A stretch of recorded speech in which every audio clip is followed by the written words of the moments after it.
Perfect. Cool. So, as we were saying, my name is Hesam Rabeti. I'm at the TUM Computer Vision Chair, and I basically just wanted to give you a little bit of a overview of AI from the application perspective and not from the mathematics perspective.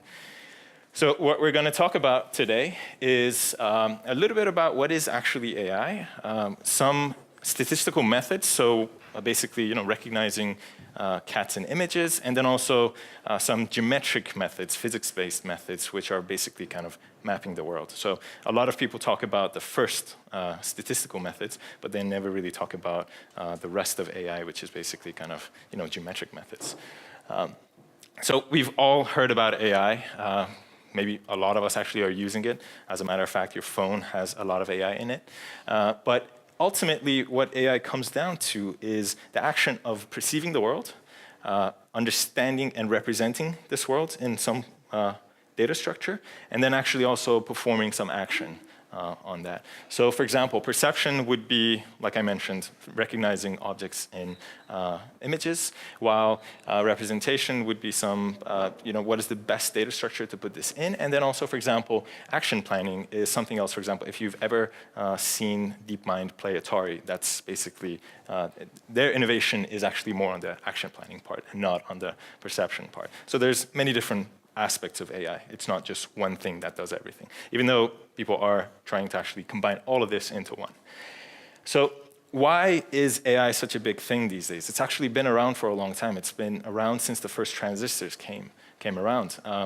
But they were mostly successful as systems that were called expert systems, which were basically if-then-else rules. So somebody sat down and then essentially just like before, you programmed something and then the results came out. So an individual sat down and designed a system.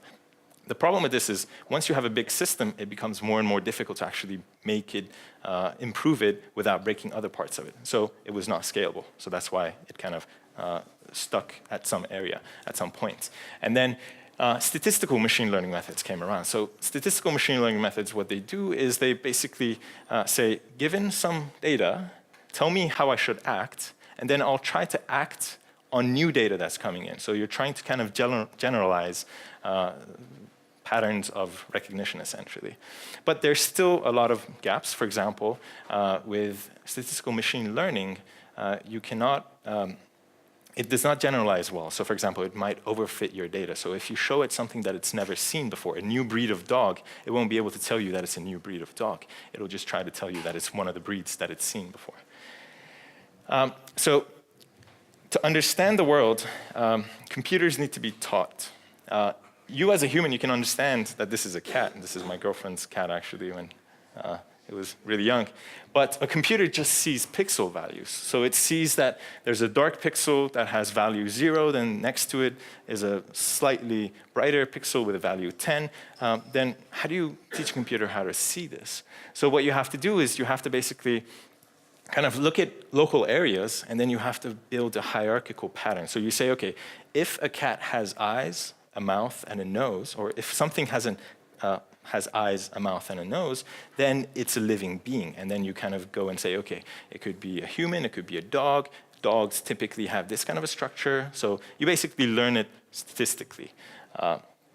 And the way that you do this is through what's called convolutional networks. The reason that convolutional networks are good is because they're local and they're hierarchical, meaning that you kind of look at a local region in the image, you gain some information from there, and then you say, okay, if you combine these local patches together, then you get something that's, for example, classification of a cat. And as you can see, so for example, here is your input image, and then you see a 3x3 filter that's being kind of moved on the image. This filter outputs one value, and then this value goes into the next layer. And then you have also a similar filter being run on the values on top, so the green values. So something like this, basically. So you have the image, then you have more abstract concepts, and then more abstract concepts. And all of this is basically learned through data. So for example, as an example of a convolutional neural network trained on faces, you can see that the first layer recognizes different orientation of edges. Second layer understands eyes and nose based off of these edges. And then the third layer recognizes faces, like classes of faces based on their facial structures, basically.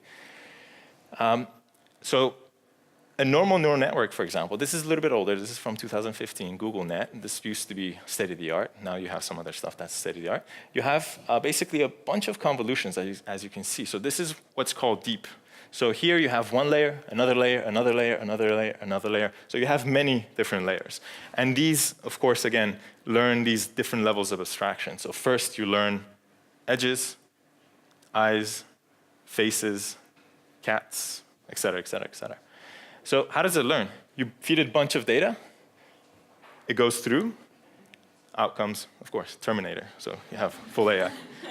But actually, so basically what you do is you give it an input. You say, OK, this is an image that a human has said that it's a cat. You put it in. The output comes out. It says it's a dog. Then it looks to see, OK, how do I change the weights of these filters to basically output a cat? And then you do this many, many times. You do this on a GPU for weeks on end, or you put thousands of GPUs together, and then you can do it much faster. So for example, an example data set is ImageNet. Here, as you can see, these are all basically different. It's difficult to see, but it's thousands and thousands of different images of the same class, and you have many thousands of classes. So there are issues, of course, with machine learning. So for example, convolutional neural networks are not rotationally invariant. What this means is that you have to detect different edges at different orientations. If you had rotational invariance, then what you would see is you see basically one edge, and then you would detect it no matter what the orientation is. There are also, for example, recurrent neural networks, which are essentially networks that have internal state. What I showed you previously, CNNs, they don't have any state. You have one input, it goes through the network, and output comes out. However, with recurrent neural networks, what happens is you have an input, it goes through the network, there is some internal state, and then the output comes out. So basically what happens is, let's say you have a sentence, you're reading a sentence, you're trying to translate a sentence. The first word comes in, it changes the state of the network. And then it understands that, OK, if the ball, et cetera, comes, then I should act this way. So that's how you kind of have more sequential data being processed. There's other stuff. I'm kind of running a little bit late. I'll skip all this. Generative adversarial networks, which basically are unsupervised means of figuring out kind of the latent variables in your data, which means basically figuring out, OK, there are noses. Different noses look different, and then you can kind of move this stuff around and say, OK, give me a big nose on a small face with no, not smiling, and then it gives you something like that. I'll skip that one, I'll skip that one. So I'll skip that one too. Another thing that, basically the other part that I was going to talk about is geometric machine learning methods, so, or actually more like AI. These are computer vision stuff. So if you look at this, it's difficult to say what is where. As you can see, for example, the flag is behind the trees that are supposed to be behind the flag, of course. So laws of perspectives are completely messed up. And in this case, you can't really figure out what's where. However, we live in a world where laws of perspective work. So, and we use these laws of perspective to figure out, for example, where are things in the world and where is the camera? So for example, this is multi-view reconstruction, which is basically a reconstruction of a house, of a basement. This was on a Google Tango device. Basically, you just go around, you move around, and then it just maps the world and understands where things are in the world. And the way that this works is you basically look at the same scene from different perspectives. You see the same point, and with some relatively simple mathematics, you can figure out, OK, given that something has moved back a little bit, or it has scaled down a little bit, it's shifted to the left, I know that I moved to the right, and maybe I moved back. So you have problems with this. For example, if you look at an image, and then you look at another image, looking at the same scene from a different perspective, what happens if you don't see the same spot? So that's called an occlusion. So research has been done. We can basically figure this stuff out. But those are the problems that come up. There's also this thing called SLAM, simultaneous localization and mapping. And this is basically what robots do. Robots map the world that they don't know about previously.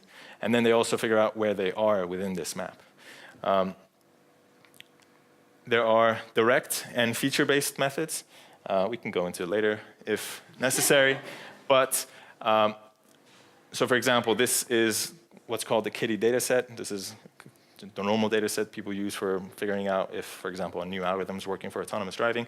And essentially, it just goes around the city in Karlsruhe and figures out, as you can see, on the right is the depth map. So red is close, blue is far, and then this is the video input. This is a stereo camera setup, which means basically two different cameras pointing to the same, in the same direction and synchronized. So given just like how humans, if you block one of your eyes and like kind of look at the same point from another point, you see that the scene moves basically. We use the same exact laws of physics essentially to kind of figure out where we're at.